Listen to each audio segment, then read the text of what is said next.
magsumulat ang luto mga kawain. Sinabaw o nauyang manok mga kawain. Ito sa nabi prito mga kawain. Nara. Siyempre, una na ito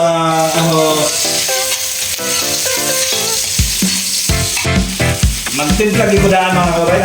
Ako magluto mga kawain. Magtimpla gigudaan mga kawain para mas lami mabot yung nakasunog din siya daan mga kawain. Siyempre, asin. Tapos, ito kayo mga kawain. Ayan natin yung manok ko na kapag. Manok natin yung manok na. Sige.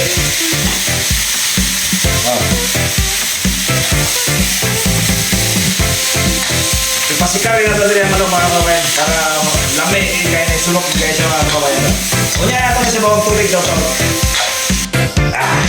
Ate, muna ipagsikang mga kawain. Sunod na ang timpla na mga kawain. Siyempre, tubig. Kita na tubig. Sabaw-sabaw na rin mga kawain.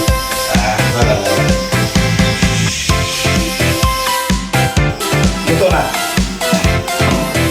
Siyempre, ang nasa ito yung lunod mga kabayan, sibuyas daw na mga kabayan. Mga kabayan, takloban ka rin. Yan!